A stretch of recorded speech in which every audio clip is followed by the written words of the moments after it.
நான் பலதரப்பட்ட கூட்டத்தில் பேசி சமீப காலத்தில் பேசியிருக்கிறேன். இந்த எல்கேஜி யூகேஜி படிக்கிற குழந்தைகள் முன்னாடி என்ன பேச சொல்லுவாங்க.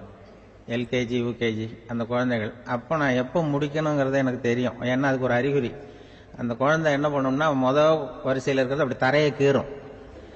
ஏச்சுன்னா அது போதும் அப்படின்னு அதுக்கு முடிச்சுக்கோன்னு அர்த்தம். அதை பார்த்து தான் நான் முடிச்சுக்கிறது வழக்கம். கொஞ்சம் பெரிய ஹைஸ்கூல்னா யாராவது பசங்க 2-3 பேர் கொட்டாவி விடுவாங்க. அதை பார்த்து அதை முடிச்சுக்கிறது வழக்கம். கல்லூரின்னா விசில் அடிப்பாங்க யாராவது ஒருத்தர் 2 பேர். இப்படி எனக்கு பலதரப்பட்ட எப்போ முடிக்கணுங்கிறதுக்கு அப்படிலாம் அறிகுறி உண்டு. எனக்கு ரொம்ப பிடிச்சது என்னன்னா இந்த முதியோர் இல்லங்கள் இருக்கு பாருங்க. முதியோர் இல்லம், பென்ஷனர் அசோசியேஷன்லாம் இருக்கு தமிழ்நாட்டில். எல்லாம் 60-70 வயசுக்கு மேற்பட்டவர்கள். அவங்க கூட்டத்தில் பேசுறது தான் எனக்கு ரொம்ப பிடிக்கும். ஏன்னா நான் பாட்டுக்கு பேசிக்கிட்டே இருப்பேன், அவங்களும் அசையாம கேட்டுக்கிட்டு இருப்பாங்க. அதுக்கு என்ன காரணம்னா காது கேட்காது. அது எனக்கு அப்புறம் தான் தெரியும். பேசி முடிச்சுட்டு இறங்கி போனா அந்த முதல் பெஞ்சில் உட்காந்துருக்கிற ஒரு நாற்காலில் என்ன சார் முடிச்சிட்டீங்க போல் இருக்கு அப்படிம்பார். எப்படி சார் கண்டுபிடிச்சிங்க? அதான் இறங்கி வந்தீங்கல்ல அப்படிம்பார். அதனால அது மாதிரி கூட்டத்தில் ஒன்றும் எனக்கு சுத்தமாக யாரும் இருக்கக்கூடாது எதிரில். இல்லைன்னா அந்த முதியோர் இல்லம் மாதிரி அப்படி காது கேட்காதவங்களாம் உட்காந்துருக்கணும்.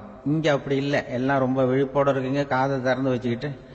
அது மாதிரி என்ன போன்ற ஆட்களுக்கு கொஞ்சம் இது பேசுறதும் என்ன சில பேருக்கு என்னென்னா பேச்சு மைக்க பார்த்ததும் எனக்கு எப்போ நேரங்காலம் தெரியாது, முடிக்கிறதுக்கு தெரியாது. அப்படியும் உண்டு பேச்சாளர்கள் பல ரகம். நான் கூட இப்போ ஒரு ஏற்பாடு பண்ணியிருக்கிறேன். என்னுடைய நண்பர் சுபாஷ்னு ஒருத்தர் வந்திருக்கார். அவர்கிட்ட சொல்லியிருக்கேன், நான் எப்போ முடிக்கணும்னு தோணுதோ அப்போ லேசாக தலையை சொறி நான் முடிச்சுக்கிறேன். என்ன கடிகாரமும் கிடையாது, ஒன்றும் கிடையாது. நான் எப்போ ஆரம்பிக்கிறேன் எப்போ முடிக்கிறேன்னு தெரியாதுன்னு சொன்னேன். இதே மாதிரி கும்பகோணத்தில் சமீபத்தில் ஒரு கூட்டத்துக்கு போகும்பொழுது அந்த ஏற்பாட்டாளரை உட்கார வச்சு, நீ முடிக்கணும்னு தோன்றப்ப தலையை சொரியா நான் புரிஞ்சுக்கிறேன்னு சொல்லிவிட்டு பெரியவர்களே தாய்மார்களேன்னது உடனே தலையை சொன்னார். என்னையா அது உள்ளே என்ன இல்லை, இது தலை அரிக்குது அதனால சொல்லிடுறேன், நீ அது வேற மாதிரியா சொல்லுவேன்னு சொன்னார். அப்படி ஒருத்தர் ஏற்பாடு பண்ணி உட்கார வச்சிருக்கேன் எதிரில். அவர் இன்னும் தலைக்கு கையை கொண்டு போல, முதல் வரிசையில் உட்கார வச்சிருக்கிறேன். ஏன்னா இந்த பேசுறவங்களுக்கு அந்த கூட்டம் பார்த்துட்டா முடிக்கிறது எப்போ முடிக்கிறது என்ன எதுன்னு தெரியாது. அது ஒரு பேச்சாளர் அவர் பாட்டு பேசிட்டே இருந்தாராம். ரொம்ப நேரம் பேசிட்டு இருந்திருக்காரு. பேசிட்டு இருந்தா ஒன்றும் புரியல, நேரங்காலம் தெரியல. அவருக்கே தோணி ஒரு கட்டத்தில் அந்த பேசுறவருக்கு, ஐயா மன்னிச்சுக்கோங்க, நான் ரொம்ப நேரம் பேசிட்டேன் போல் இருக்கு, எவ்வளோ நேரம் பேசினேன்னு எனக்கே ஞாபகம் இல்லை, இந்த கை கடிகாரத்தை கூட பார்க்க மறந்துட்டேன், என்னை மன்னிச்சுக்கோங்க அப்படின்னாராம். அப்போ கோபமா ஒருத்தர் எழுந்திருச்சு, ஏயா கடிகாரத்தை தான் மறந்த, பின்னாடி மாட்டிருக்கிற கேலண்டரையாவது பார்க்கக்கூடாதா அப்படின்னாராம். அப்பதான் தெரியுது அவன் வார கணக்கில் பேசிக்கிட்டு இருந்திருக்கான். போன வெள்ளிக்கிழமை ஆரம்பிச்சு இந்த சனிக்கிழமை முடிக்கிறது மாதிரி அப்படி ஆயிடும். ஏன்னா கடிகாரமும் கிடையாது. அது மாதிரி பேசுற பேச்சு ஏன்னா பேசுனா என்ன சொல்லுவாங்கன்னா, எந்த பேச்சை கேட்டாலும் ஒரு தன்னம்பிக்கை வரணுமா கேட்கறவங்களுக்கு, அதுதான் நல்ல பேச்சு அப்படின்னு சொல்லுவாங்க.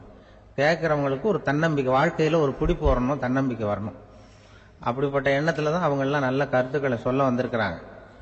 அது என்னன்னா, ஒரு ஒரு ஒரு இளைஞன் எங்கெங்கயோ வேலை தேடி இருக்கான், வேலையே கிடைக்கல. உடனே ஒரு தண்டவாளத்தில் போய் தற்கொலை பண்ணி தண்டவாளத்தில் தலையை வச்சு படுத்துட்டானான். யாரும் வேலை கொடுக்கல, தண்டவாளத்தில் போய் தற்கொலை பண்ணி எடுத்து படுத்திருக்கான். அப்போ 2 பக்கமும் திரும்பி பார்க்கறான், ரயிலே வரல. என்ன தற்கொலை பண்ணா கூட ரயில் வர மாட்டேங்குது அப்படின்னு சொல்லிட்டு பார்த்துருக்கேன். அப்போ யாரோ ஒருத்தர் பேசிட்டு இருக்காரு, ஒரு திடல்ல கூட்டம், பெரியவர் பேசிட்டு இருக்காரு. நம்ம அந்த பெரியவர் போய் கொஞ்ச நேரம் அந்த கூட்டத்தையாவது கேட்டுட்டு வருவோம், நீ ரயில் வர்ற பாட்டை காணும், அப்புறம் தலையை வச்சு படுத்துக்குவோம் அப்படி நேரம் அந்த கூட்டத்துக்கு போனால் ஒரு திடல்ல ஒரு பெரிய மனுஷன் பேசிட்டு இருக்காரு. தன்னம்பிக்கை, வாழ்க்கையில் இளைஞர்கள் ரொம்ப தன்னம்பிக்கையோடு இருக்கணும் அப்படி இப்படின்னு பேசிட்டு இருக்காரு. இவன் போய் உட்காந்து கேட்டான். இந்த இளைஞன் 1 மணி நேரம் கேட்டான். 2000 பேர் உட்காந்து கேட்டுக்கிட்டு இருந்தாங்க. உடனே கூட்டம் முடிஞ்சது, கூட்டம்லாம் கலைஞ்சு போச்சு. அந்த பெரியவர் பேசிக்கிட்டு இருந்தாரு, அவரை போய் இவன் சந்திச்சான். இளைஞன், ஐயா நான் தற்கொலை பண்ணிக்கணுங்கிற எண்ணத்தோடு வந்தேன், தண்டவாளத்தில் தலையை வச்சு படுத்தேன், ரயில் வரல, அந்த நேரம் உங்கள் பேச்சு குரல் தான் கேட்டுது, நான் உங்கள் பேச்சை கேட்டேன், 1 மணி நேரம் கேட்டேன், கேட்டு முடிச்சதுக்கு அப்புறம் என்னுடைய எண்ணத்தை நான் மாற்றிக்கிட்டேன், நான் இனிமேல் தற்கொலை பண்ணிக்க மாட்டேன் அப்படின்னா. அவர் பேச்சாளருக்கு ரொம்ப பெருமை. இதுதான் ஒரு பேச்சுக்கு அடையாளம், இப்படிதான் இருக்கணும். சரி, அந்த முடிவுக்கு எப்படி நீ வந்தேன்னு கேட்டார். இப்போ உங்க பேச்சை இந்த கூட்டத்தில் எவ்வளவு பேர் கேட்டுக்கிட்டு இருந்தாங்க சார் அப்படின்னு கேட்டான். ஒரு 2000 பேர் இருக்கும்பா அப்படின்னார் அவர். அப்போ அந்த இளைஞன் சொன்னானா, ஒரு 2000 பேரை ஒரே நேரத்தில் சாகடிக்கிற நீ உயிரோடு இருக்கிறப்போ நான் எதுக்கு சார் சாகணும்? நான் இது வரைக்கும் யாருக்கும் எந்த கெடுதலும் பண்ணல, நான் இனிமேல் சாக மாட்டேன் சார்ட்டு போயிட்டானா.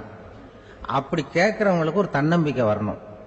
அது எப்படியோ வந்தா போறோம். இப்ப எங்க பேச்சை கேட்டுட்டோம், அந்த ரகத்தில் வந்தாலும் சரிதான். வாழ்க்கையில ஒரு பிடிப்பு வரணும் அப்படிங்கிறது தான் ஒரு சிறந்த பேச்சுக்கு அடையாளம்னு சொல்லுவாங்க. அப்படி அது பண்றது. இதுல என்னன்னா, இந்த மனிதனுக்கு அந்த சிரிப்பு இருக்கு பாருங்க, அதை பத்தி சொல்லுவாங்க. நகைச்சுவை குடும்பத்துல நகைச்சுவை உணர்வு இருந்ததுன்னா குழப்பமே வராதுன்னு சொல்லுவாங்க. இந்த பேச்சாளர்கள் என்னன்னா, சில பேர் தெளிவா, அதாவது தெளிவா பேசி குழப்பறவங்க இருக்கிறாங்க, குழப்பமா பேசி தெளிவுபடுத்துறவங்க இருக்கிறாங்க. அப்படிப்பட்ட பேச்செல்லாம் உண்டு. குழப்பமா பேசி தெளிவுபடுத்துறது யாருன்னா சித்தர்கள். நம்ம பழைய சித்தர் பாட்டெல்லாம் பார்த்தீங்கன்னா படிக்கிறதுக்கு குழப்பமா இருக்கும், ஆனா அது கருத்து தெளிவா இருக்கும். அதுதான் குழப்பமா பேசி தெளிவுபடுத்துறவர்லாம் பழைய நம்ம சித்தர்கள். தெளிவா பேசி குழப்பறவங்க இருக்கிறாங்க சில பேச்சாளர்கள். ஒருத்தன் ஆடு மேய்ச்சிக்கிட்டு இருந்தானா, ஒரு ஆடு மேய்ச்சிக்கிட்டு இருந்திருக்கிறான் ஒரு திடல்ல. அந்த ஆடு மேய்க்கிற அந்த ஆள் ரொம்ப தெளிவா பேசணும்னு நினைக்கிறவன். அவர்கிட்ட போய் கேட்டிருக்கான். அந்த ஆள்கிட்ட போய் ஒருத்தன் கேட்டான், மந்தையில எத்தனை ஆடுப்பா இருக்கு? அப்ப அவன் சொன்னான், ஆடு மேய்க்கிறவன், சார் எதையும் தெளிவா கேட்கணும், நீ கருப்பாட்டை கேட்கறியா வெள்ளாட்டை கேட்கறியா அப்படின்ட்டு இருக்கான்.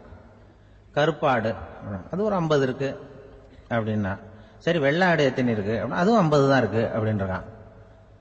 என்ன ரெண்டும் ஒரே ஆன்சர் தானே சொல்றான் அப்படின்னு சொல்லி, சரி இந்த ஆடெல்லாம் எவ்வளவு புல்லு சாப்பிடும் ஒரு நாளைக்கு? சார் மறுபடியும் தெளிவா கேளுங்க, கருப்பாடா வெள்ளாடா? கருப்பாடு அப்படின்னா 10 கிலோ சாப்பிடும். சரி வெள்ளாடு அதுவும் 10 கிலோ சாப்பிடும். ரெண்டுக்கும் அதே தான் சொல்றான். சரிப்பா இது எல்லாம் எவ்வளவு பால் கறக்கும் இந்த ஆடெல்லாம்? சார் திருப்பி திருப்பி சொல்ல, தெளிவா கேளுங்க, கருப்பாடா வெள்ளாடான்னா? கருப்பாடு தென்னை 5 லிட்டர் கறக்கும், வெள்ளாடு அது 5 லிட்டர் தான் கறக்கும். அப்புறம் இப்படியே இவன் தெளிவா பேசி இவன் என்ன சொல்லிட்டு வரான்னு தெரியல. ரெண்டும் ஒரே ஆன்சர் தான், அப்புறம் எதுக்கு பிரிச்சு பேசுற? ரெண்டும் ஒண்ணுதாடா சொல்றேன்னு இருக்காரு. அப்படி இது ஆரம்பத்திலே கேட்டா சொல்லிட்டு போறேன். ஏன்னா ஏன் அப்படி தெளிவா பிரிச்சு கேட்கறேன்னா, அந்த கருப்பாடெல்லாம் எதிர்த்த வீட்டுக்காரனுக்கு சொந்தம். சரி வெள்ளாடு அதுவும் எதிர்த்த வீட்டுக்காரனுக்கு தான் சொந்தம் அப்படின்னா, இப்ப இவன் என்ன பேசலாம்? தெளிவா பேசி குழப்பிட்டு இருக்கான்னு அர்த்தம். இப்ப எதுக்கு இந்த அறிகுறியை சொல்றேன்னா, நான் பேசுறது கூட அப்படித்தான் இருக்கும். ஏன்னா குழப்பமா பேசி தெளிவுபடுத்துகிறவர்கள் பின்னாடி வராங்க, அவங்க கொஞ்சம் அவங்க. அதனால நம்மளால முடிஞ்ச வரைக்கும் கொஞ்சம் தெளிவா பேசி உங்களை குழப்பி வச்சோம்னா அவங்க பின்னாடி பார்த்துக்குவாங்க. அதுதான் எனக்கு எங்க ஊர்லயே ஒரு பேர், எங்க ஊர் நண்பர்கள் கூட இங்க வந்திருக்கிறாங்க. எங்க ஊர்ல இருக்கிறவங்க இந்த ஊர்ல வேலை பார்க்கறாங்கிறது எங்க ஊர் பக்கத்து ஊர் இப்பதான் தெரியும். வந்த பிறகு நண்பர்கள்லாம் பார்த்தாங்க. எங்க ஊர் பையங்கள்லாம் இங்க இருக்கிறாங்கிறது எனக்கு இப்பதான் தெரியும். எங்க ஊர்ல அவங்களுக்கு தெரியும் எனக்கு பேர் என்னன்னா, எல்லாம் நல்லா செய்வேன், கொஞ்சம் பொய் சொல்லுவேன் அப்படிம்பாங்க. அதுக்கு இப்பவும் சொல்லுவாங்க. எங்க ஊர்ல ஒரு பெரியவர் கேட்டார், உனக்கு சின்ன வயசுலயே உனக்கு ரேடியோவில் வேலை கிடைக்கும்னு எனக்கு தெரியும்ப்பா அப்படிம்பாரு ஒரு தாத்தா. அது எப்படி தாத்தா உங்களுக்கு தெரியும், அவ்வளவு தீர்க்க தரிசனமா? இல்ல நீ சின்ன வயசுல கூட ஒரு பொய்ய கூட நிஜ மாதிரி பேசுவேன், அதனால தான் உனக்கு அங்க வேலை கிடைச்சது அப்படின்னு சொல்லுவாங்க. அது மாதிரி இந்த பொய் சொல்றதுல கொஞ்சம் அதுதான் என்கிட்ட உள்ள குறைய தவிர, கொஞ்சம் பொய் சொல்லுவேன், வேற மற்றதெல்லாம் தெளிவா இருக்கும். இதுவே சொன்னாராம். அதாவது கடவுள்கிட்ட போய் புகார் பண்ணாங்களாம். கடவுள்கிட்ட போய் ஒருத்தர் புகார் பண்ணியிருக்கிறார், நீ படைச்ச மனுஷன்லாம் பூலோகத்தில் பொய் சொல்றாங்க, ரொம்ப எல்லாரும் பொய் சொல்றாங்க, நீ படைச்ச மனுஷன் சரியா இல்லை அப்படின்னு கடவுள்கிட்ட போய் புகார் பண்ணாங்களாம். அப்ப கடவுள் சொன்னாராம், என்னை யாரும் ஏமாற்ற முடியாதுப்பா, நான் அதுக்கு ஒரு ரிமோட் கண்ட்ரோல் மாதிரி ஒன்று வச்சிருக்கேன், இங்க பாரு எதிர்த்தாப்புல பாரு என்ன தெரியுது அப்படின்னா, பிரம்மாண்டமான செவுரு, அதுல லட்சக்கணக்கான எலக்ட்ரிக் பல்புலாம் சொருவி இருக்கு, பல்பு சொருவி இருக்கு அதெல்லாம். அப்ப கடவுள் சொன்னாராம், புகார் சொன்னவனை கூப்பிட்டு, இதை பாருப்பா எலக்ட்ரிக் பல்பு, பூலோகத்துல நாம் படைத்த மனிதர்கள் யாராவது பொய் சொன்னா இங்க விளக்கு எரியும், எந்த ஏரியாவில் எவ்வளவு விளக்கு எரியுது அப்படிங்கிறத பார்த்து நான் கண்டுபிடிச்சிருவேன், நான் படைத்த மனிதர்களை என்னை ஏமாற்ற முடியாது, எவ்வளவு பேர் எங்க பொய் சொல்றாங்கிறது இந்த விளக்க பார்த்து கண்டுபிடிச்சிருவேன் நான் கடவுள். இப்படி சொல்லிட்டு இருக்கும்பொழுது எல்லா விளக்கம் எரிஞ்சுதான். அப்போ புகார் பண்ணவன் கேட்டிருக்கான், இது ஏதாவது ஒயரிங்ல கோளாறா இருக்குமா சார், இது ஏன் இப்படி எல்லாம் எரியுது அப்படிங்கிறப்ப கடவுள் சொன்னாராம், இல்ல இப்ப பொறு, இப்போ சிங்கப்பூர்ல தென்கட்சி சுவாமிநாதன் பேசிக்கிட்டு இருக்காரு. இன்னும் ஒரு 15-20 நிமிஷத்துல சரியா போடும் அப்படின்னாராம். அப்படி சொல்லுவாங்க என்னை பத்தி கொஞ்சம் பொய் சொல்றதுங்கிறது. அதுக்காக உங்ககிட்ட பொய் சொல்ல முடியாது. நான் பொய் சொல்றதுன்னா அந்த முன்னாடி சொன்ன முதியோர் இல்லம் அங்க வேணா சொல்லலாம், எதை சொன்னாலும் கேட்க போறதில்ல, அப்படி சொல்லலாம். ஏன்னா இப்ப இதுல என்னன்னா, இவங்க ஐயாக்கெல்லாம் இங்க வந்ததும் பெரியவங்க எல்லாம் சொன்னாங்க, முஸ்தபா சார்லாம் சொன்னார், இங்க முன்னாடிலாம் எங்க மனிதர்கள் எந்த அளவுக்கு இப்ப ரொம்ப ஆக்கப்பூர்வமாக வளர்ந்திருக்கிறார்கள். முன்னாடிலாம் சினிமா நடிகர்களுக்கு தான் இது மாதிரி கூட்டங்கள்லாம் வரும், சினிமா சம்பந்தப்பட்டவங்களுக்கு இது மாதிரி ஏதாவது நல்ல விஷயங்களை பேசுறவங்களுக்கு கூட்டம் வர்றது ஒரு பெரிய ஆரோக்கியமான அறிகுறி, எங்களுக்கெல்லாம் ரொம்ப மகிழ்ச்சியா இருக்கு சார்னு சொன்னார். அது இப்போ அதுக்கு தான் வந்திருப்பீங்க, வேற ஒன்றும் இப்போ எங்கள் முகத்துக்காக வந்திருக்க போறீங்க, அப்படி ஒன்றும் கவர்ச்சியான முகமா அதுவும். அதனால முகத்தை பார்க்கறதுக்கு தான் வந்திருக்கிறாங்க அப்படின்னு சொல்லி. அந்த ரேடியோவில் நான் கொஞ்ச காலம் வெளியில தெரியாம இருந்தேன். அப்ப என்ன பண்ணுவாங்கன்னா, என்ன வருவாங்க எங்க ரேடியோ ஸ்டேஷனுக்கு வருவாங்க. சார் அந்த தினம் ரேடியோவில் பேசுறாரு இன்று ஒரு தகவல், அவர் முகத்தை பார்த்துட்டு போகணும் சார் அப்படின்ட்டு வருவாங்க. ஏன்னா இப்ப தொலைக்காட்சியில் வர்றதில்லை. அதுல என்னன்னா, அப்படி ஒரு தடவை வர்றவங்க அடுத்த தடவை வர்றதில்லை.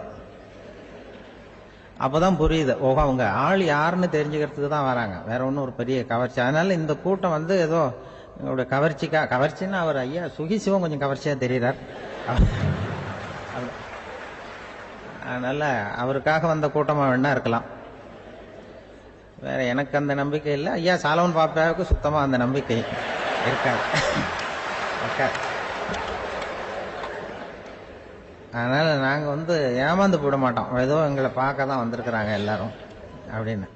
என்ன அவங்களுக்கு கருத்துன்னா, நல்ல குடும்பம், நல்ல மகிழ்ச்சியாக வாழ்வது எப்படி, நல்ல குடும்பத்தை எப்படி நடத்துறது, இது மாதிரி நல்ல கருத்துக்களை ஜனங்கள்கிட்ட பரிமாறிக்கணும்னு இந்தியாவிலையும் தமிழ்நாட்டிலையும் சில நிகழ்ச்சிகளை அவங்க நடத்திட்டு இருக்கிறாங்க.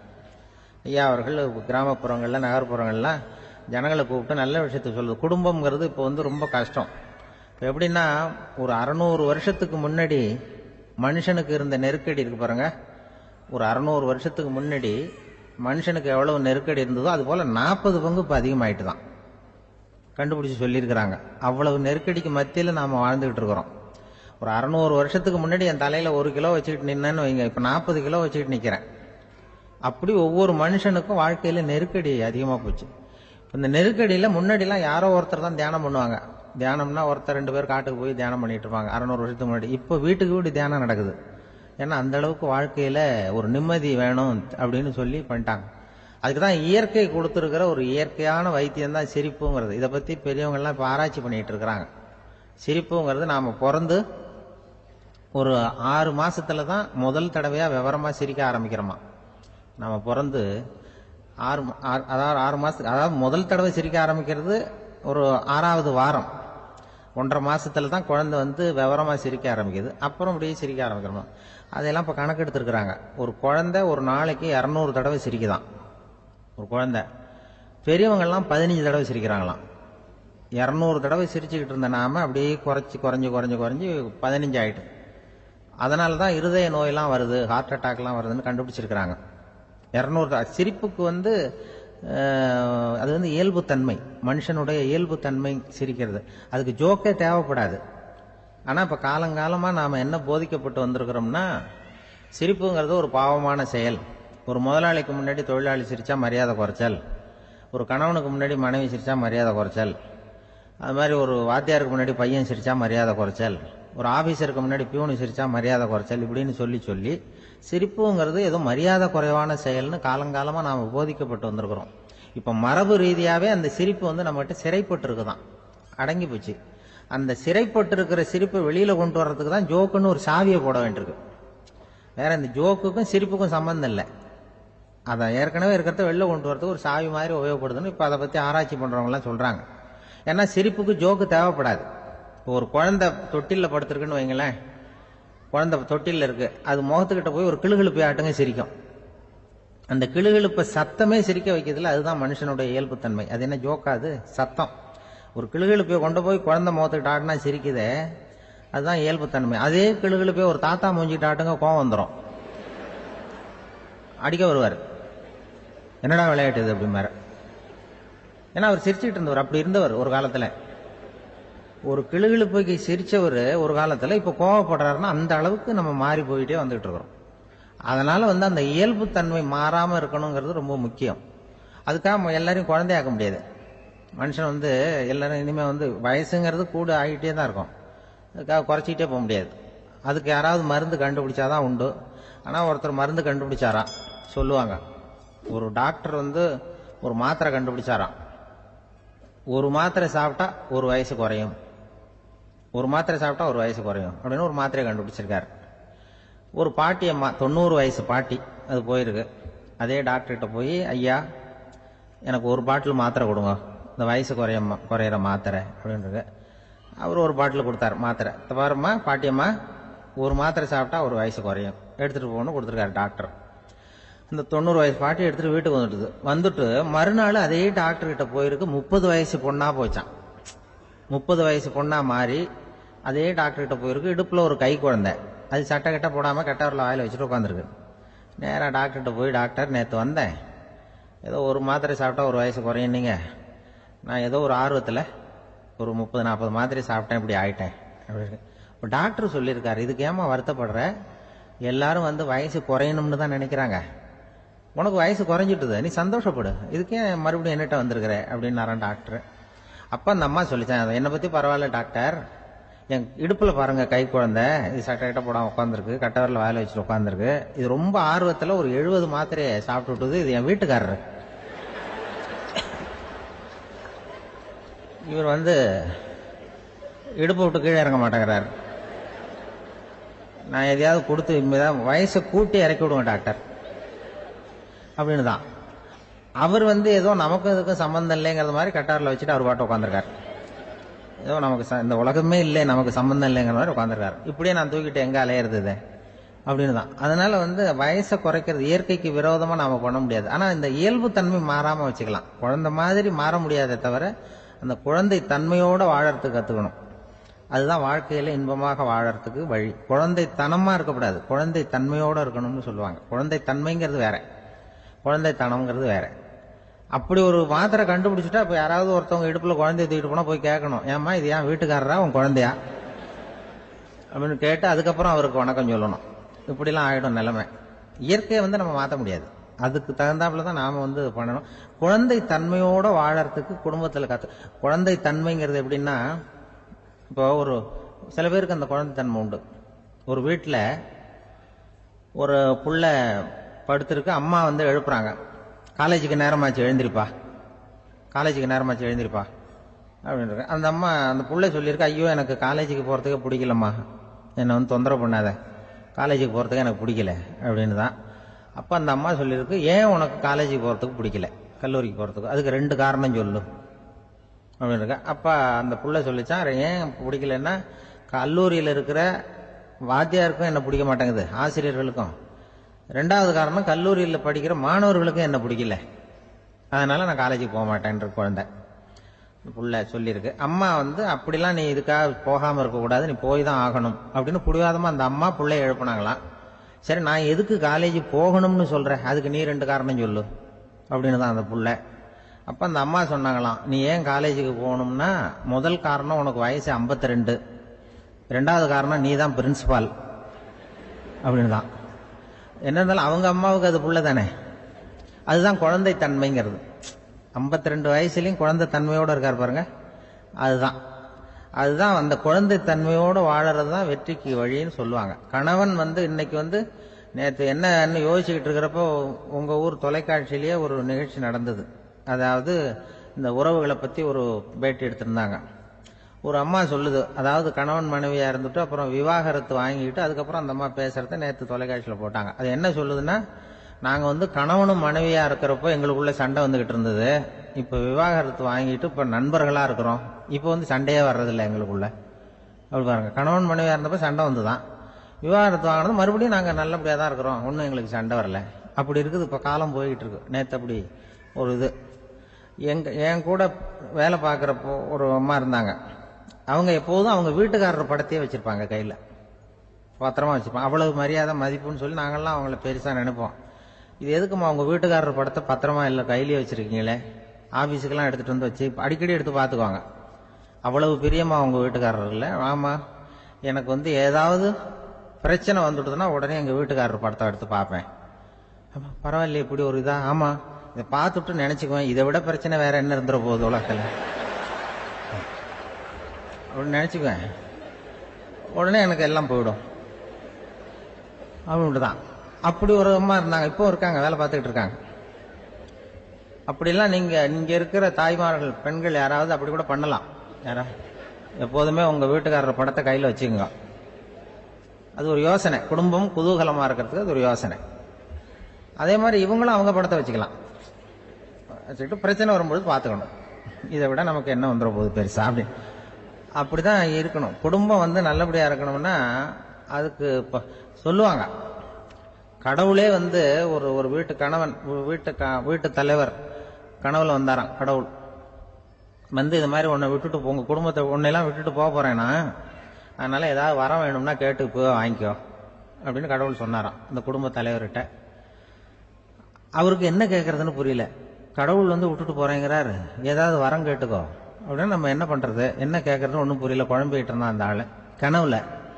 இப்போ கடவுள் சொன்னாரா, சரி நீ ரொம்ப குழப்பமா இருக்க, நாளைக்கு மறுபடியும் உன் கனவுல வரேன், அதுக்குள்ள நீ முடிவு பண்ணி வை, உனக்கு என்ன வரம் வேணுமோ கேட்டு வாங்கிக்கோ, உனக்கு வரம் கொடுத்துட்டு நான் போயிடுறேன், உன்னை விட்டுட்டு போறதா நான் முடிவு பண்ணிட்டேன் அப்படின்னு இருக்காரு கடவுள். சரி ஒரு நாள் அவகாசம் கொடுங்க, நாளைக்கு நான் அதுக்குள்ள முடிவு பண்ணி வைக்கிறேன்ட்டு அவர் வந்தார். மறுநாள் முழிச்சுக்கிட்டார். முழிச்சுக்கிட்டு மனைவி மகன் மக்கள் எல்லாரையும் கூப்பிட்டார், குடும்பத்தில் எல்லாரையும். இப்படி வாங்க, இது மாதிரி நேற்று கனவுல வந்தார் கடவுள், நம்மளை விட்டுட்டு போக போறாராம், என்ன வரம் வேணும்னு கேட்டு வாங்கிங்கோ அப்படின்னு இப்போ சொல்லிட்டார். என்ன கேட்கறதுன்னா அப்படின்னு அந்த கணவன் கேட்கறான். இந்த மனைவி சொல்றாங்க, என் உடம்பு பூரா நகையா இருக்கணும் அப்படின்னு கேள் அப்படின்ட்டு இருக்கு. அதுக்குள்ள அந்த ஒரு பொண்ணு ஓடி வந்து, அப்படிலாம் கேட்காதப்பா கடவுள்கிட்ட, இப்ப இருக்கிற சொத்து எவ்வளவு இருக்கோ அது போல இன்னொரு பங்கு வேணும்னு கேள் அப்படின்னு. அந்த பையன் வந்து அவன் வேற சொன்னான், அவன் அது நமக்கு வந்து இது போல ஒரு 10 பங்காவது வேணும், 2 பங்களா கார் வேணும் அப்படின்னு அவன் ஒரு லிஸ்ட்டை கொடுத்தான். இவர் என்ன கேட்கறதுன்னு முடிவு பண்றதுக்குள்ள அங்க வேலை செய்யற அம்மா, ஒரு வயசான அம்மா வந்திருக்கு, வேலை செய்யற அம்மா. அது வந்து சொல்லிச்சான் இவர்கிட்ட, தப்பாரு கடவுள்கிட்ட அப்படிலாம் கேட்காதப்பா, நாளைக்கு வரும்பொழுது என்ன வரம் வேணும்னா எங்க குடும்பத்துல எல்லாரும் அன்பா இருக்கணும், பாசமா இருக்கணும்னு கேட்டு வாங்கிக்கோ வரத்தை. அன்பு பாசம் குடும்பத்துல எப்போதும் நிலவணும்னு கேட்டு வாங்கிக்கோ, வேற எல்லாம் நம்ம பார்த்துக்கலாம்னு இந்த பெரியம்மா சொல்லிச்சான். மறுநாள் அதே மாதிரி படுத்து தூங்கினாரு. கடவுள் கனவுல வந்தார். வந்து கேட்கும் பொழுது இவர் சொன்னாராம், ஐயா எனக்கு வந்து எங்க குடும்பத்துல நாங்க கணவன் மனைவி புள்ள குட்டி எல்லாம் பாசமா இருக்கணும், அன்பா இருக்கணும், இதுதான் எங்களுக்கு வரம் வேணும் அப்படின்னு கேட்டாராம். இவர் கேட்டதும் கடவுள் வந்து தலையை சொரிய ஆரம்பிச்சுட்டாராம். ஏன் என்ன யோசிக்கிறீங்கன்னு கேட்டிருக்காரு. நீங்க அன்பா பிரியமா இருந்தீங்கன்னா அப்புறம் ஏன் நான் உங்களை விட்டுட்டு போக போறேன், நான் ஏற்கனவே இல்லைங்கிறதுனால தான் உங்களை விட்டு போகலாம்னு முடிவு பண்ணியிருந்தேன். இப்போ நீங்க ஏற்கனவே பாசமா இருந்தீங்கன்னா நான் இனிமேல் போக மாட்டேன், அதனால ஏன் முடிவும் மாத்திக்க வேண்டியதுதான், உங்க கூட தான் இருக்க போறேன்னாராம். இப்படி ஒரு கதை சொல்லுவாங்க. அதனால ஒரு குடும்பத்துல அந்தந்த உறவு முறைகள் சரியா இருக்கிற வரைக்கும் எல்லாம் நல்லா இருக்கும். அங்கதான் இறைவன் வாழும் இல்லம்ங்கிறாங்களே, அதுதான் அது. அதுல அந்த குடும்ப தலைவர்ங்கிறவர் கணவன் அப்படிங்கிறதுனால அவருக்கு தான் பொறுப்பு. அவருக்கு நிறைய சகிப்புத்தன்மை வேணும், கோபம் வரக்கூடாது, யார் என்ன சொன்னாலும் போகணும். சில கணவன்மார்கள் வந்து எது சொன்னாலும் மனைவி வந்து தட்டுறதில்லை. அங்க போனா போவாங்க, எதுக்கு போக சொல்றேன்னு கேட்கறது இல்லை, போறது. இங்க வான்னா வர்றது. திருவள்ளூர் மனைவி இருந்தாருன்னு சொல்றாங்கல்ல, அது மாதிரி. அது எப்படின்னா ஒருத்தர் சொன்னார், அது அப்படி இல்லை, அதுக்கு ஒரு கதை சொன்னார். ஹிட்லர் வந்து வந்தாராம் ஒரு தடவை, ஒரு பெரிய கப்பல் மேல, கப்பலுடைய மேல் தளத்துல ஹிட்லர் வந்துகிட்டு இருக்காரு. ஒரு இங்கிலீஷ் கேப்டன் எதிரில் நிக்கிறான். அவனுக்கு பெரிய ஆச்சரியம், இந்த ஆள் எப்படி இப்படி ஒரு தனி மனிதனா இருந்துகிட்டு உலகத்தையே இப்படி இந்த பாடுபடுத்துறாரு அப்படின்னு சொல்லி, உன்னுடைய வெற்றிக்கு என்ன காரணம்னு கேட்டாராம் அந்த இங்கிலீஷ் கேப்டன். இப்ப ஹிட்லர் சொன்னாராம், என்னுடைய வெற்றிக்கு காரணம் என்கிட்ட வேலை செய்யற ஊழியர்கள். நான் கிழிச்ச கோட்டை தாண்ட மாட்டாங்க, நான் என்ன சொல்றேனோ அதை உடனே செய்வாங்க, ஏன் எதுக்குன்னு எதிர்த்து பேச மாட்டாங்க, அதுதான் என்னுடைய வெற்றிக்கு காரணம் அப்படின்னு சொல்லி அதை நிரூபிச்சு காட்டுறேன் பார் அப்படின்னு சொல்லி கையை தட்டினாராம் ஹிட்லர். உடனே ஒரு சிப்பாய் அங்க இருந்து வந்து லெப்ட் ரைட்னு போட்டு வந்து சல்யூட் பண்ணி நின்னான். உடனே ஹிட்லர் சொன்னார், நீ அப்படியே இந்த கப்பல் மேல் தளத்துல இருந்து அப்படி கடல்ல விழுந்து செத்து போடா அப்படின்னு பொத்துன்னு குதிச்சுட்டான். எதுக்கு சொல்றேன் என்ன இதுல, உடனே குதிச்சு செத்து போட்டான். இவருக்கு பெரிய ஆச்சரியம் கேப்டனுக்கு. ஹிட்லர் சொன்னார், இதுதான் என்னோட வெற்றி காரணம், தப்பார் இன்னொருத்தனை கூப்பிடுறேன் அப்படின்னு தட்டினா, இந்த பக்கத்துல இருந்து ஒருத்தன் வந்தான், லெப்ட் ரைட் வந்து நின்னா, நீ இப்படி குதிச்சு செத்து போடா அப்படின்னு பொத்துன்னு குதிச்சுட்டான். எதுக்கு போக சொல்றீங்கன்னு ஒண்ணுமே கேட்கல, புதினா உடனே குதிச்சுட்டான். அப்போ ஹிட்லர் சொன்னார், இதே மாதிரி என்னுடைய ஒவ்வொரு ஊழியர்களும் இருக்கிறாங்க, நானும் ஊழியர்களை இழக்கிறதுக்கு தயாரா இல்லை, தயாரா இருப்பேன் எப்போ, தப்பார் இன்னொருத்தர் தட்டுறேன்னு இன்னொருத்தர் வந்தார். எதிர்த்தாப்புல இருந்து ஒருத்தன் லெஃப்ட் ரைட் சல்யூட் அடிச்சான். நீயும் குதிச்சு செத்து போடான்னு இருக்காரு ஹிட்லர். இவனால பொறுக்க முடியல, இந்த இங்கிலீஷ் கேப்டன் அனாவசியமா ஒவ்வொருத்தனா குதிச்சுடுறானேன்னு சொல்லி ஓடி போய் அவனை குதிச்சுட்டான். குதிக்கிறதுக்கு முன்னாடி பிடிச்சி தனியா எடுத்துட்டு போட்டான். தனியா எடுத்துட்டு போய் அந்த சிப்பாய் கிட்ட கேட்டாரான் அந்த இங்கிலீஷ் கேப்டன், ஏப்பா அந்த ஆளு குதிக்க சொல்றான்னா நீ ஏன் எதுக்குன்னு கேட்கறது இல்லையா, உடனே குதிச்சு செத்து போறீங்களே, இதெல்லாம் என்ன அநியாயம் அப்படின்ட்டு இருக்கான் அந்த இங்கிலீஷ் கேப்டன் கையை பிடிச்சிக்கிட்டு. உடனே அந்த சிப்பாய்க்கு கோவம் வந்துட்டு தான், உடையா கைய, இவன்ட்ட வேலை பார்க்கறத விட உழுந்து செத்து போலாம் நான் குதிக்கிறான், என்ன அனாவசியமா எதுக்கியா இருக்க சொல்றேன் அப்படின்னு சொல்லி குதிச்சுட்டானா. அதனால இந்த உடனே சொல்றதை செய்யறாங்க பாருங்க, அவங்கள நம்பக்கூடாது. கணவன்மார்களுக்கு ஒரு எச்சரிக்கை, சொல்றத உடனே செஞ்சிருவாங்க மனைவி, நீ அங்க போனா போங்க வரணும் அது ஹிட்லர் மாதிரி நினைக்கிறாங்கன்னு அர்த்தம். இதுகிட்ட பேசிக்கிட்டு இருக்கிறத விட சொல்றதை செஞ்சுட்டு போடுவோமே, அப்படி சமாளிக்கிற கணவன்மார்கள் உண்டு. குடும்பத்துல அப்படிலாம் இருந்து சமாளிக்கிறாங்க. குடும்பத்துல ஒருத்தர் அனுசரிப்பு தன்மைங்கிறது ரொம்ப அவசியம். கணவன் மனைவின்னா அனுசரிச்சு போகணும்னு சொல்லுவாங்க. அதாவது ஒரு கணவன், அதுக்காக தான் அந்த காலத்துல எல்லாம் ஒரு வீட்டுக்கு மாப்பிள்ளை தேடுறதுங்கிறது ஒரு பெரிய குடும்பத்தை நிர்வகிக்கிற அளவுக்கு ஒரு கணவனா வரக்கூடிய எப்படி இருக்கணும் அப்படின்னா, அந்த காலத்துல புலி வேட்டைக்கு போகணும். ஒரு பொண்ணுக்கு மாப்பிள்ளை தேடுறதுன்னா நம்ம தமிழ் பழக்கம் என்னன்னா, காட்டுக்கு போய் ஒரு புலியை வேட்டையாடிட்டு வரணும். அந்த புலி பல்லு அல்லது நகத்தை கொண்டுட்டு வரணும் அந்த இளைஞன். அதை வீட்டில் கொடுப்பான். அதை தான் கட்டி அதை இதா கட்டுவாங்க, மாலையா போடுவாங்க, தாலியா கட்டுவாங்க. அதாவது வீரம் இருக்கா பையனுக்குன்னு பார்ப்பாங்க. ஒரு பொண்ணு வேணும்னா நீ முதல்ல வீட்டுக்கு பொண்ணு கேட்க போகக்கூடாது, காட்டுக்கு போகணும், போய் புளியை கொண்டு வா, அதுக்கப்புறம் தான் உனக்கு பொண்ணு அப்படின்னு சொல்லுவாங்க. இப்போவெல்லாம் ஏன் போறது இல்லைன்னா, இப்போலாம் ஒருத்தனை காட்டுக்கு போய் புலிப்பல் கொண்டு வானா புலி தான் மாப்பிள்ளையா வரும். அதனாலதான் இப்ப போறதில்லை யாரும் காட்டுக்கு. அப்ப பெண்களும் ரொம்ப வீரமா இருந்தாங்க. பெண்கள் மூலம் அந்த காலத்துல எப்படின்னா, முறத்தாலேயே புலியை துரத்துவாங்களாம். நம்ம பழைய பாட்டுல எல்லாம் பார்த்திருப்பீங்க, முறத்தால புலியை விரட்டினாங்கன்னு வரும் பழைய பாட்டு. ஒரு அந்த அளவுக்கு பெண்களுக்கு வீரம்.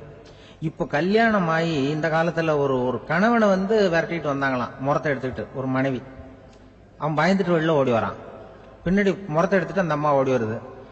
இவனை தனியா பிடிச்சி கொண்டு போய், என்னப்பா இந்த மனைவிட்டு இப்படி பயந்து ஓடி வரைய, முறத்தால துரத்துறா இப்படி வரைய அப்படின்னா, அவன் அப்படியே தடுமாறிட்டு அதெல்லாம் ஒண்ணும் இல்ல, அவன் என்ன புலியா நினைக்கிறா அப்படின்னு ஒரு பெருமையா சொல்லிட்டானா. அந்த காலத்துல புலியை தான் முறத்தால விரட்டினாங்க, இப்போ புருஷனை விரட்டுறாங்க அப்படின்னு சொல்லி. அப்படி அந்த காலத்துல கணவனுக்கு ஒரு குடும்பத்தை நிர்வகிக்கிற திறமை இருக்கா, உடல் வலிமை தான் முக்கியம். இப்ப கூட மதுரை பக்கத்துல ஐயாவுக்கு தெரியும், அந்த இளவட்டக்கல்லுன்னு ஒரு ஊருக்கு ஊர் எல்லையில கிடக்கும். ஊர் எல்லையில ஒரு பெரிய கல்லு கிடக்கும். அந்த ஊருக்கு பொண்ணு கேட்க போறவங்க அந்த கல்லை தலைக்கு மேல தூக்கி காட்டணும், அப்படியே தூக்கி தலைக்கு மேல வசதி கீழே போடணும். அந்த வலு இருந்தாதான் நீங்க அந்த ஊருக்குள்ளேயே போகலாம், பொண்ணு கேட்கறது போகலாம், இல்லைன்னா நீ திரும்பி போக வேண்டியதான். அந்த வலிமை இருக்கா மாப்பிள்ளைன்னு பாக்குறாங்க. இளவட்ட கல்லுன்னு பேரு. அப்ப என்ன பண்ணாங்கன்னா, ஒரு 1000 வருஷத்துக்கு முன்னாடி அந்த கல்லை தலைக்கு மேல தூக்கி கீழே போடுவாங்களாம். ஒரு 500 வருஷத்துக்கு முன்னாடி அப்படி கொஞ்சம் தூரம் இடுப்பு அளவுக்கு தூக்கி கீழே போட்டுக்கிட்டு இருந்திருக்காங்க.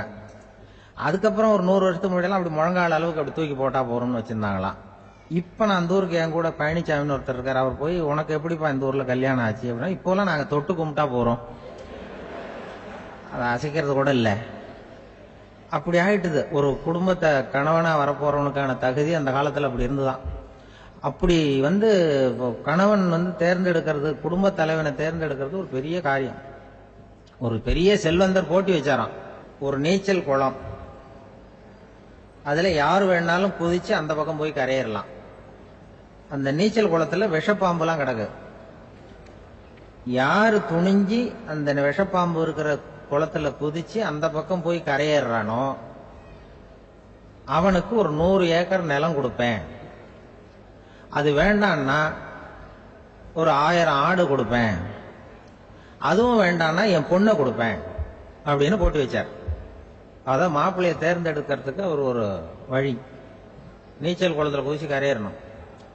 இப்ப அந்த ஊர்ல இருக்கிற இளைஞர்கள்லாம் பாக்குறாங்க அந்த குளத்துல குதிக்கணும்னு. ஆனா குளத்துல ஒரு விஷப்பாம்புலாம் கிடக்கு. இது என்ன பண்றதுன்னு பார்த்தா யாருமே குதிக்கிறதுக்கு தைரியம் வரல. திடீர்னு ஒருத்தன் துணிஞ்சு குதிச்சான், படபடன்னு அடிச்சுட்டு போய் அந்த பக்கம் கரையேறிட்டான். கரையேறின உடனே பரவாயில்லையே ஒரு ஆள் வந்துட்டான்னு சொல்லி அவனை அந்த இளைஞனை போய் பிடிச்சிட்டு வந்தாங்க. அந்த பெரியவர் கேட்டார், ஏப்பா இவ்வளவு பெரிய விஷப்பாம்பெல்லாம் கிடக்கிற நீச்சல் குளத்துல நீ துணிஞ்சு குதிச்சு கரையேறி இருக்கிற, உனக்கு என்ன 1000 ஏக்கர் நிலம் கொடுத்துறவா 100 ஏக்கர் நிலம் கொடுக்கவா சொல்றபடி அப்படின்னா வேண்டாம் சார்ன்றான். ஓஹோ அப்படின்னா ஒரு 1000 ஆடு வேணுமா உனக்கு அப்படின்னா அதுவும் வேண்டாம் சார். ஓ அப்படின்னா என் பொண்ணு வேணுமா அப்படின்னா அதுவும் வேண்டாம் சாருங்கிறான். அப்புறம் எதுக்குடா குதிச்சு என்ன உனக்கு என்னதான் வேணும் அப்படின்னு கேட்டிருக்காரு. என்னை எவன் பிடிச்சி தள்ளி விட்டவன்னு தெரியணும் அப்படின்றான். அதுக்காக அவன் பார்த்துருக்கான். அப்படி இருந்தாதான் துணிச்சல் வரும் இந்த காலத்துல. எதுக்கு இவ்வளவு சங்கடம்லாம் வச்சாங்கன்னா, ஒரு குடும்பத்துக்கு தலைவரா வர வேண்டிய ஒரு ஆள், கணவனா இருக்க வேண்டியவனுக்கு துணிச்சல் இருக்கா, தைரியம் இருக்கா அப்படிங்கறது பாக்குறதுக்காக இப்படிப்பட்ட தேர்வு முறைகள்லாம் வச்சிருந்தாங்க அந்த காலத்துல எல்லாம். இப்போலாம் கல்யாணம் பண்றது ஆளுக்கு நேர்ல பார்க்காமலே கூட கல்யாணம் நடக்குது இன்டர்நெட்ல. இப்ப சர்டிபிகேட் கேட்கறாங்க, நோய் நொடி இல்லாம இருக்காரா பாரு. காட்டுக்கெல்லாம் போக வேண்டாம், நேரம் ஆஸ்பத்திரிக்கு போய் ஒரு சர்டிபிகேட் வாங்கிட்டு வா, உனக்கு ஒன்றும் வியாதி இல்லைன்னு ப்ரூவ் பண்ணு, அதுக்கப்புறம் பார்த்துக்கலாம், மற்றதை பேசுவோம் அப்படின்னு சொல்லி அப்படி இருக்குது நிலைமை. அதனால குடும்பத்தில் அந்த கணவனா இருக்கிற வேண்டியவனுக்கு பொறுப்பு அதிகம். ஏன்னா எல்லாத்தையும் அனுசரித்து போக வேண்டியதான் வந்தான். அப்படிதான் இருக்குது. அந்த கணவன் மனைவிக்குள்ள விட்டு கொடுக்கறது அதெல்லாம் பத்தி நிறைய எல்லாரும் ஏற்கனவே நம்ம புலவர்கள்லாம் பாடியிருக்காங்க. எல்லாரும் சொல்லுவாங்க, ஒரு கணவன் ஒரு குழந்தை பிறந்துதான் ஒரு வீட்டில், அந்த குழந்தைக்கு என்ன பேர் வைக்கிறதுங்கிறது ஒரு தகராறு. இந்த குழந்தைக்கு என்ன பேர் வைக்கிறதுங்கிறதுல தகராறு வந்துடுது. யாரு? கணவனுக்கும் மனைவிக்கும். அவன் என்ன சொல்றான், எங்க அப்பா பேரை தான் வைக்கணுங்கிறான் அவன். இந்த அம்மா என்ன சொல்லுது, இல்ல எங்க அப்பா பேரை தான் வைக்கணும் அப்படிங்குது. காலையில இருந்து சண்டை, தகராறு. எதிர்த்த வீட்டுக்காரன் பார்த்தான், இது என்ன காலையில இருந்து எதிர்த்த வீட்டுல தகராறு நடக்குது, என்னன்னு போய் கேட்டிருக்கான். என்னம்மா உங்களுக்கு உள்ள தகராறு, காலையில இருந்து பார்த்தேன் அப்படின்னா, ஒன்னும் இல்லம்மா, எங்க குழந்தைக்கு பேர் வைக்கிறதுல எங்களுக்கு உள்ள ஒத்து போக முடியல, நான் எங்க அப்பா பேரை வைக்கணுங்கிறேன், அந்த அம்மா அவங்க அப்பா பேரை வைக்கணுங்குது, அதுதான் எங்களால குடும்பத்துல ஒரு நிம்மதி இல்லாம இருக்கிறோம், தகராறு பண்ணிட்டு இருக்கோம் அப்படின்னு. ஆனா அப்ப எதிர்த்த வீட்டுக்காரன் சொல்லியிருக்கான், எதிர்த்த வீட்டுக்காரன்னு நான் எதுக்கு இருக்கிறேன், நான் பஞ்சாயத்து பண்ணி வைக்கிறேன், உங்களுக்குள்ள என்ன இது பேர் தானே வைக்கணும், ஏன்பா உங்க அப்பா பேர் என்ன அப்படின்னு அவனை கேட்டிருக்கான். எங்க அப்பா பேரு சீனிவாசன் அப்படின்றான். இந்த அம்மாவை உங்க அப்பா பேர் என்னம்மா, கிருஷ்ணன். இவன் யோசிச்சு பார்த்தான், குழந்தைக்கு சீனிவாச கோபால கிருஷ்ணன் பேர் வைங்க போங்க அப்படின்ட்டு போயிட்டான். ஏத்தோட்டு தீர்த்து வச்சுட்டு போயிட்டான். போனதுக்கு அப்புறம் இவங்க 2 பேரும் பேசிக்கிட்டாங்க. சரி, இந்த சீனிவாசன் சரி, கிருஷ்ணன் சரி, நடுவுல கோபாலம் யாரு அப்படின்னு சொல்லி அவனை போய் இழுத்துட்டு வந்தான். எழுத்து வீட்டுல போய், அது யாரா, அது இங்க வா, அது யாரா கோபால, அது எங்க அப்பா பேரு, நீ அதை மட்டும் எதுக்கு விட்டு வைக்கிற, அதையும் சேர்த்து வச்சுட்டு போடான். அதாவது குடும்பத்துல ஒரு கணவனும் மனைவியும் ஒரு சின்ன விஷயத்துல கூட ஒத்து போகலன்னா இப்படிதான் ஏத்து விட்டுக்காரன் பஞ்சாயத்துக்கு வருவான். கோபாலன்னு குறுக்க வருவான் ஒருத்தன். அப்படி அந்த அனுசரிப்புங்கிறது குடும்பத்துல ரொம்ப அவசியம். கணவனும் மனைவி அது ஒண்ணுக்கு மேல இந்த கல்யாணம் பண்ணிக்கிறாங்க, அது ரொம்ப அவஸ்தை. ஒருவனுக்கு ஒருத்திங்கிறது நம்ம இதெல்லாம் சொல்றது. ஒன்றுக்கு மேற்பட்ட திருமணங்கள் சங்கடத்துல தான் கொண்டு விடும். நிறைய சொல்லுவாங்க. உலகத்திலேயே ஒரு பெரிய இது என்ன தெரியுங்களா, இயற்கை நிர்ணயம் பண்ணுது. இப்போ நம்ம சில பேருக்கு எனக்கு பொம்பளை புள்ள வேண்டாம், ஆம்பளை புள்ள வேண்டாம்னு சொல்லி இந்த ஸ்கேன் பண்ணி என்னென்னவோ பண்ணிட்டு இருக்கிறாங்கல்ல. ஆனா இயற்கை அந்த 50-50 ரேஷியோவை அது மெயின்டைன் பண்ணிட்டு இருக்கு. இந்த உலகத்துல ஒரு அதிசயமான உண்மை என்னன்னா, 116 ஆம்பளை புள்ள பிறந்தா 100 பொம்பளை புள்ள பிறகுதான். உலக அளவுல 116 ஆம்பளை புள்ள பிறந்தா 100 பொம்பளை புள்ள பிறகுது. இது எதுக்கு 16 அதிகமா பிறகுதுன்னா, அந்த வாலிப வயசு அடையறதுக்குள்ள 16 செத்து போகுது. 16 அங்கங்க ஓடுறது, கொஞ்சம் முரட்டத்தனமா போறதுனால செத்து போகுது. அந்த 50-50 இந்த ஒருத்தருக்கு ஒருத்தங்கிற ரேஷியோவை இயற்கை மெயின்டைன் பண்ணிட்டு இருக்கு. அது ஒரு பெரிய அதிசயம். அதை விட பெரிய அதிசயம் என்னன்னா, இந்த உலக யுத்தம் நடந்தது இல்ல, முதல் உலக யுத்தம், 2வது யுத்தம், அப்ப பாத்துருக்காங்க, கணக்கு எடுத்திருக்கிறாங்க. அந்த யுத்தம் முடிஞ்ச பிறகு 116 ஆம்பளை பிள்ளைக்கு பதிலாக 160 170 பிறக்க ஆரம்பிச்சுதான். 100 பெண் குழந்தைக்கு 170 180 ஆண் குழந்தை. இது எதுக்குன்னா, அந்த போர்ல செத்து போகுதுல ஆம்பளை பிள்ளைகள், அதை ஈடுகட்டுறதுக்காக அதிகமா பிறக்க ஆரம்பிச்சிருக்கு. அந்த அளவுக்கு இயற்கை ஒரு பெரிய ரேஷியோவை மெயின்டைன் பண்ணுது. அதாவது ஒருவனுக்கு ஒருத்திங்கிறத அது சொல்லிட்டு இருக்கு. புறாவெல்லாம் வளர்த்தீங்கன்னா, நான் கூட புறா வளர்த்துருக்கிறேன் ஊர்ல. புறா வளர்த்தீங்கன்னா ஒரு தடவைக்கு 2 முட்டை தான் விடும் ஒரு வீட்டுக்கு. அந்த 2 முட்டையும் குஞ்சு பறிச்சுன்னா அதுல ஒண்ணு ஆணா இருக்கும், ஒண்ணு பொண்ணா இருக்கும். அது எந்த முட்டை ஆண் எந்த முட்டை பெண்ணுங்கிறத இயற்கை நிர்ணயம் பண்ணுது. அதை நம்ம மாற்றவே முடியாது. ரெண்டையும் அந்த பெண்ணாவோ 2 ஆணாவோ மாற்ற முடியாது நம்ம. அதனால அந்த இயற்கையை புரிஞ்சுக்கிட்டு நாம நடந்துக்கணும். அதனாலதான் ஒரு கணவன் ஒரு மனைவி, அதான் ஒருத்தருக்கு ஒருத்தங்கிறது. ஒண்ணுக்கு மேலனா சங்கடம் தான். ஒரு பஸ்ல ரெண்டு பெண்கள் வந்துகிட்டு இருந்தாங்களாம். பஸ் பிரயாணம். 2 பெண்கள் பக்கத்து பக்கத்துல உட்காந்துருக்காங்க. அந்த கண்டக்டரை கூப்பிட்டுருக்காங்க, இங்க வாயா அப்படின்னு அந்த ஒரு அம்மா கூப்பிட்டுருக்கு. என்னம்மா அப்படின்ட்டு இருக்கார். வந்து இந்த ஜன்னலை திறந்து விட்டு போ அப்படின்னு. சரின்னு பக்கத்தில் இருந்த ஜன்னலை திறந்து விட்டு அவர் போயிட்டார். பக்கத்தில் இருந்தாமா உடனே இங்கே வாயா மறுபடியும் வாயான்னு கூப்பிட்டுருக்கு. வந்து என்ன இந்த ஜன்னலை மூடிவிட்டு போ அப்படின்ட்டு மூடிவிட்டு போனார். மறுபடியும் அந்த முன்னாடி கூப்பிட்டது வாமா வாயா வாயான்னு மறுபடியும் கண்டக்டரை கூப்பிட்டு என்ன இந்த பார் இந்த ஜன்னலை வந்து நீ மூடி வச்சின்னா நான் மூச்சு திணறி செத்து போடுவேன். அப்புறம் உடனே பக்கத்தில் இருந்தம்மா தபாரியா அந்த அம்மா பேச்சை கேட்டுட்டு நீ திறந்து வச்சின்னா நான் குளிர் தாங்காமல் செத்து போடுவேன் அப்படின்னு அவர் தலையை பிச்சுக்கிறார் கண்டக்டர். என்னடா பெரிய ரொம்ப போச்சேன்னு கொஞ்சம் தூரம் பிரயாணம் இதில் கூட அட்ஜஸ்ட் பண்ணி போகக்கூடாதா அப்படின்னு. அப்போ அந்த பஸ்ஸில் பின்னாடி ஒருத்தன் கடைசி சீட்டில் வெயில் தாங்காமல் சட்டையெல்லாம் கட்டி போட்டுட்டு ஒரு கிராமத்து ஆள் வீடு குடிச்சிட்டு வரான். அவர் கூப்பிட்ருக்கான் அந்த ஆள் அந்த கண்டக்டர் இங்கே வாயா அங்கே என்ன தகராறு அப்படின்னு. அந்த எதிர்த்து வீட்டுக்காரன் வந்தானே முன்னாடி பஞ்சாயத்துக்கு அது மாதிரி கண்டக்டர் இங்கே வாயா ஏன் நீ என்ன சொல்ல போற அப்படின்ட்டு வந்திருக்கான். சட்டையெல்லாம் கட்டி போட்டு பீடி குடிக்கிறோம் பீடி புகையை ஊதி விட்டு அங்கே என்ன தகராறு அப்படின்னு கேட்டிருக்கான். ஒன்றும் இல்லையா அந்த அம்மா வந்து ஜன்னலை திறந்தா செத்து போவேங்கிறது, இந்த அம்மா ஜன்னலை மூடுனா செத்து போவேங்கிறது, நான் என்னையா பண்ணுறது ஒரு ஆள் இதுக்கு ஏன் கவலைப்படுறேன் நான் சொல்கிறத கேள்வி நான் தீர்த்து வைக்கிறேன் பிரச்சனையை அப்படின்னு சொல்லிட்டு பீடியை எடுத்துக்கிட்டு புகையை ஊதிவிட்டு சொன்னானா கொஞ்ச நேரம் அந்த ஜன்னலை மூடி வை அந்த அம்மா செத்து போவோம், அப்புறம் திறந்து வை இந்த அம்மா செத்து போவோம், நாம நிம்மதியாக போகலாம் அப்படின்னு சொல்லிட்டு பீடி குடிக்க ஆரம்பிச்சிட்டான். அவருக்கு கோவம் வந்துட்டுது கண்டக்டருக்கு. நீ உனக்கு என்ன நீ பாட்டுக்கு சொல்லிட்டு விடுவ அந்த ரெண்டு அம்மாவும் செத்து போச்சுன்னா அவங்க வீட்டுக்காரனுக்கெல்லாம் யார் பதில் சொல்றது அப்படின்னா கவலையே படாத ரெண்டு பேருக்கும் நான் தான் வீட்டுக்காரன். அதனாலதான் அந்த யோசனையை சொன்னேன் அவங்ககிட்ட.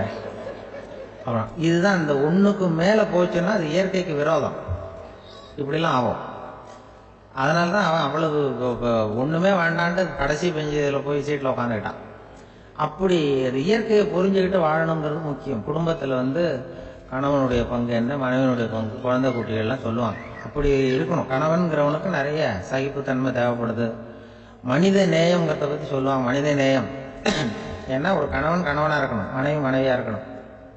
ஒரு மனுஷன் வந்து இன்னைக்கு வந்து மனிதன் மனிதனாக இல்லை, மனித நேயம் குறைஞ்சி போச்சு, இது குடும்ப உறவுகள்லாம் ரொம்ப மாறி போச்சுன்னு சொல்லலாம். இப்போ நாகரிகத்தில் அப்படி தான் இருக்குது. ஒரு இதில் ஒருத்தன் என்ன பண்ணியிருக்கான், ஒரு சின்ன பையனை கொண்டு வந்தானா.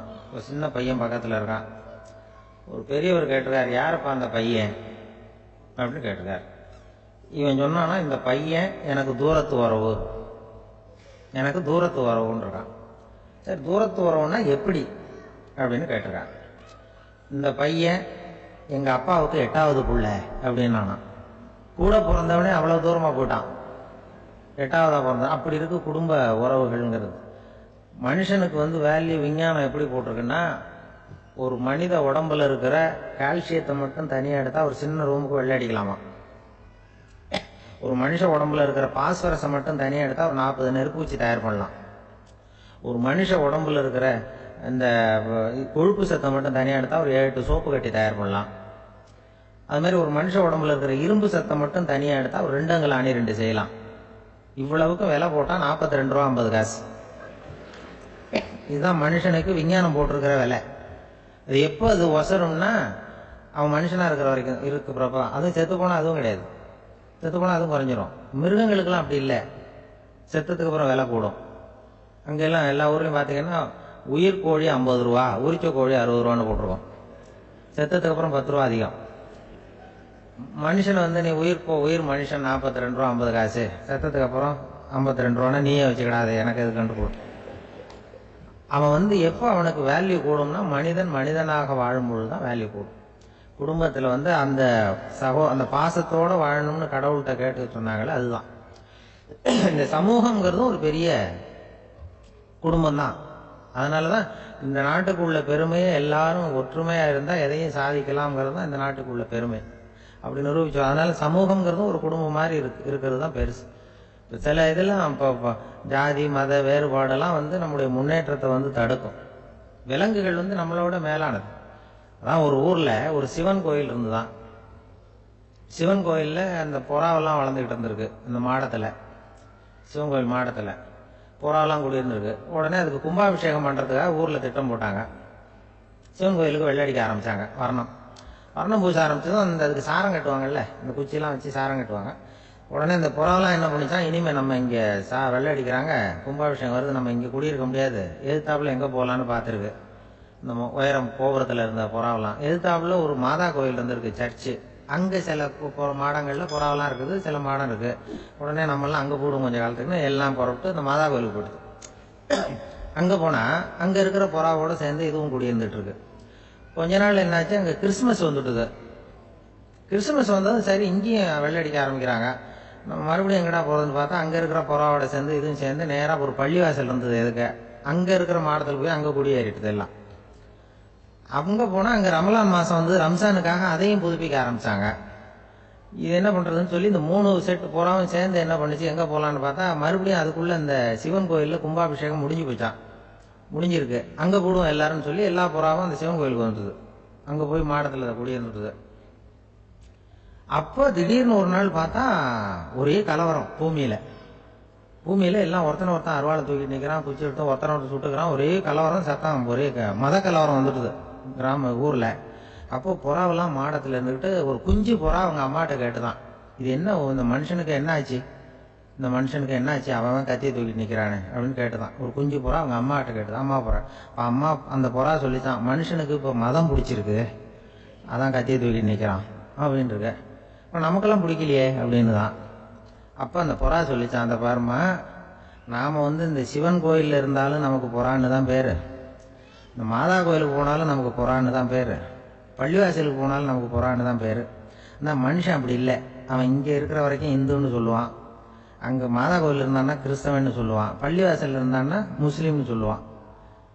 அப்போ குஞ்சு புறா அது என்ன இப்படி பண்ணுறாங்க மனுஷங்க, இப்போ அவங்கள விட நம்ம வசதி போல் இருக்க, நம்ம தேவலாம் போல் இருக்க அப்படின்னு தான் அந்த குஞ்சு புறா. அப்போ அந்த தாய் புறா சொல்லிச்சான், உண்மைதான், அதனால தான் நம்ம மேலான இடத்துல இருக்கிறோம், அவன் கீழே நிற்கிறான் இன்னமும் அப்படின்னு சொல்லிச்சான். இதுதான் அந்த குடும்பம்ங்கிறது, சமுதாயம்ங்கிறது ஒரு பெரிய குடும்பம். அது இந்த புறாகிட்டேருந்து மனுஷன் கற்றுக்க வேண்டியிருக்கு. அப்படி இருக்குது இன்றைக்கி மனுஷனுடைய நிலைமை. அதை வந்து புரிஞ்சுக்கணும். அப்படி தான் ஒவ்வொரு இதுலேயும் நாம் வந்து நடந்து கொள்ள வேண்டியிருக்குது. மிருகங்கள்டேருந்து கற்றுக்கிற வாய்ப்பெல்லாம் இருக்குது. அப்படி சொல்லுவாங்க. அந்த இதில் வந்து நம்ம குடும்பத்தில் வந்து என்னென்னா, இப்போ இந்த பிள்ளைகளை பற்றி சொல்லுவாங்க. இப்போ ராமர் லட்சுமணர் கதை சொல்லுவாங்க. அதாவது ராமரும் பரதனும் பந்து விளையாடிக்கிட்டு இருந்தாங்களாம் சின்ன வயசில் பந்து விளையாடிட்டு இருந்தாங்களாம்.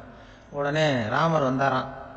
வந்து கோசலை அவங்க அம்மா கோசலை மடியில் சோர்ந்து போய் உட்காந்தாராம். சந்தோஷமாக வந்து உட்காந்துருக்காரு. அப்போ அந்த கோசலை அம்மா கேட்டாங்களாம், ஏன்ப்பா அப்படி இவ்வளவு சந்தோஷமாக இருக்கியே, என்ன காரணம் அப்படின்னு கேட்டிருக்காரு. அப்படின்னு அந்த அம்மா கேட்டிருக்கு.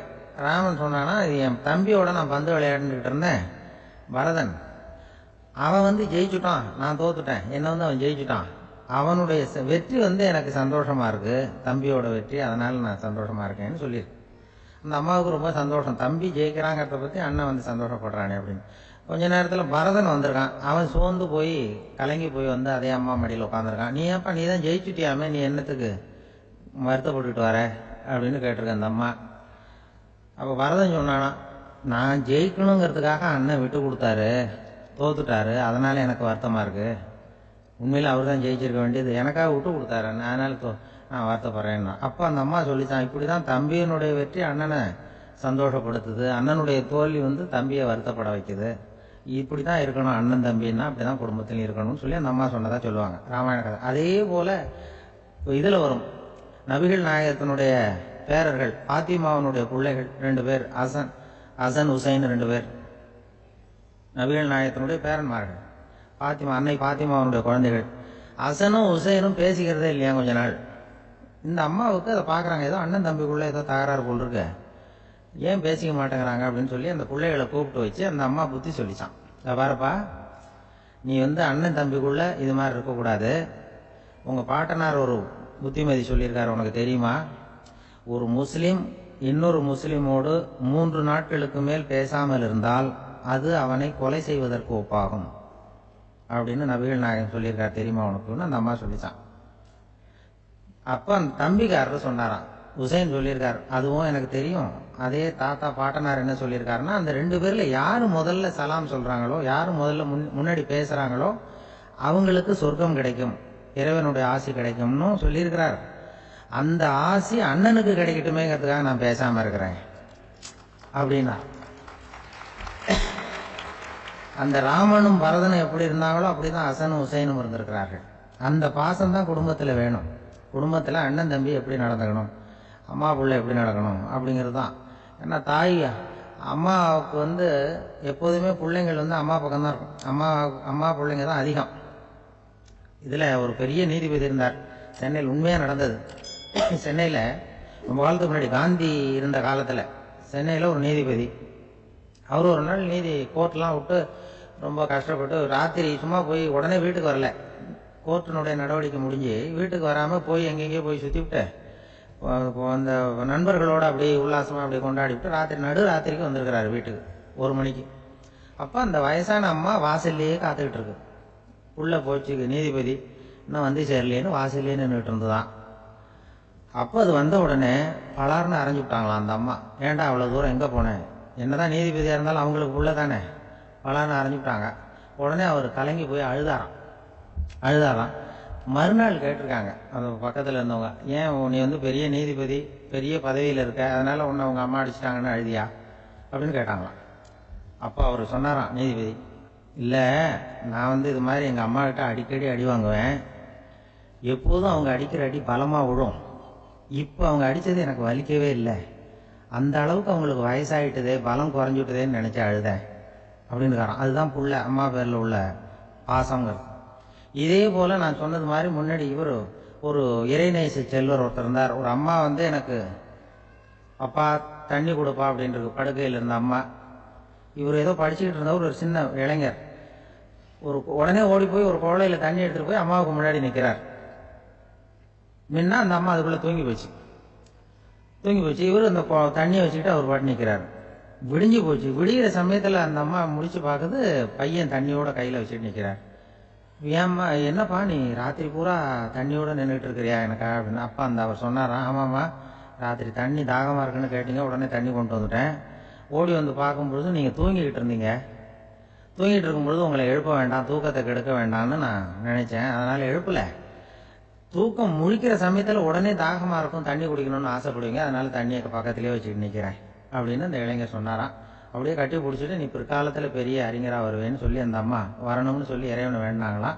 அவர் தான் இஸ்லாமிய மார்க்கத்தில், தீன் மார்க்கத்தில் பெரிய ஆளானது. அதாவது ஷர்புதீன் யாஹ்யான்னு ஒருத்தர், ஒரு பெரிய இஸ்லாமிய பேரறிஞராக வந்தார். இப்படி அம்மா பேரில் பாசமாக உள்ளவங்கலாம் இருந்தாங்க நிறைய. அப்படி அந்த குடும்பத்தில் அந்த பாசம் நேசம் எவ்வளவு இருக்கோ அவ்வளவுக்கு அவர்கள் உயர்வார்கள்ங்கிறது தான் நம்முடைய பெரிய இதெல்லாம் பெரியவங்கெல்லாம் சொல்லியிருக்கிறது அதுதான். அதனால தான் அந்த கணவனுடைய பங்கு என்ன, மனைவியினுடைய பங்கு என்ன, பிள்ளைகளுடைய பங்கு என்னங்கிறத பற்றி ரொம்ப விவரமாக சொல்கிறதுக்காக தான் அதை பற்றி நாம் சிந்திக்க வேண்டிய நேரம் இதுங்கிறதுனால தான். கணவனுக்கு இது வந்துடக்கூடாது, அதாவது கோபம் வரக்கூடாது, நிதானம் வேணும் அப்படின்லாம் சொல்லுவாங்க. நிதானம், கணவன் கோபப்படக்கூடாதுமா. அதுக்கு நாங்கள் மனுஷனுக்கு சினம் தவிர்த்தல்னு பயிற்சியெல்லாம் கொடுக்குறாங்க. இப்போது மனுஷன் கோபப்படாமல் இருக்கணும், போகணும் வரணும், அதுக்கு சொல்லுவோம் நாங்கள். சும்மா கதை ரூபமாக சொல்கிறது. அங்கே வேதாத்திரி மகரிஷின்னு இருக்காரு, அவர் இதில் சினம் தவிர்த்தல்னு பயிற்சியை கொடுப்பாங்க. குடும்ப தலைவர்கள் பெரியவங்கள்லாம் அந்த பயிற்சியை எடுத்துக்கணும். என்ன கூப்பிட்டாங்க ஒரு தரம், சினம் தவிர்த்தல்னு ஒரு பயிற்சி கொடுக்குறோம், அதில் நீ பேசுனாங்க. நான் சொன்னேன், நான் பயிற்சிக்கு வேணா வரேன், என்னை பேச வேண்டாம் சார், நான் பயிற்சி கற்றுக்கிறேன். இல்லை நீ அதெல்லாம் பயிற்சி நாங்கள் கொடுக்குறோம், நீ உனக்கு என்ன தெரியுமோ சொல்லு, மனுஷன் கோவப்படாமல் இருக்கணும், அதுக்கு ஏதாவது வழி சொல்லிட்டு போ அப்படின்னு கூப்பிட்டாங்க. சரின்ட்டு போனேன். அங்கே போய் நான் சொன்னேன், இது மாதிரி எனக்கு தெரிஞ்சது ஒரு கதை மாதிரி சொன்னேன். மீனம்பாக்கம் ஏர்போர்ட், அங்கே ஜப்பானுக்கு போக வேண்டிய ஒரு பிரயாணி லக்கேஜோடு நிற்கிறார் நிறையா. இதை வாங்கி பிளேனில் ஏற்றக்கூடிய ஒரு தொழிலாளி அவர்கிட்ட ஒரு சண்டை போடுறார், அடிக்க போகிறார், திட்டுறாரு, கண்ணாமண்ணு திட்டுறார். அவர் இதை ஒருத்தர் பார்த்துக்கிட்டே இருக்கார். அந்த சினம் தவிர்த்தல் பயிற்சி கொடுக்குற பேராசிரியர் ஒருத்தர் பார்த்துக்கிட்டே இருக்கார். இது எப்படி இந்த ஆள் அவ்வளவு கோபமாக அடிக்க போகிறான், திட்டுறான் அந்த பெரிய மனுஷன், இவர் பதிலுக்கு அவர் திட்டவே இல்லையே. அந்த தொழிலாளி சிரிச்சுக்கிட்டே சரி சார் அப்படின்னுட்டே இருக்கான். இவர் லக்கேஜை வாங்கி பிளேனில் ஏற்றுற தொழிலாளி இப்போ கண்ணாமண்ணு அடிக்க போகிறான், திட்டுறான், முகம் செவந்து போச்சு.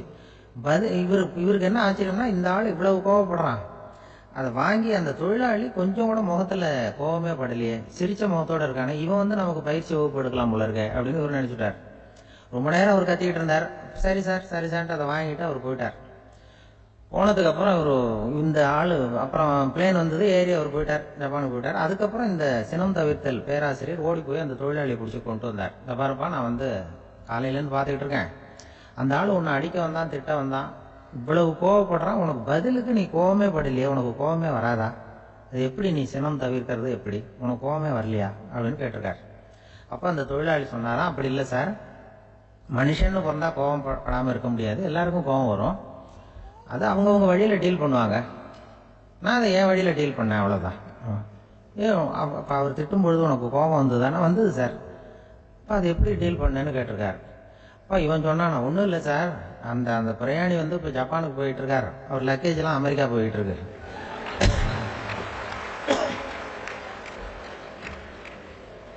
இதுக்கு நாம் எதுக்கு சார் அனாவசியமாக அவன்கிட்ட போய் சண்டை போட்டுக்கிட்டேன்? மாற்றி ஏற்றி விட்டா அவன் போய் பார்த்துக்கிறான் எங்கேயாவது. அதுதான் நான் சினம் தவிர்க்கிற வழி அப்படின்னு சொன்னாரான். உடனே இதை தான் எனக்கு தெரிஞ்சது கோபம் வராமல் இருக்கிறதுன்னு அங்கே பேசினேன் அந்த கூட்டத்தில். அதுக்கப்புறம் இன்ன வரைக்கும் அவங்க கூப்பிடுறதே இல்லை என்ன.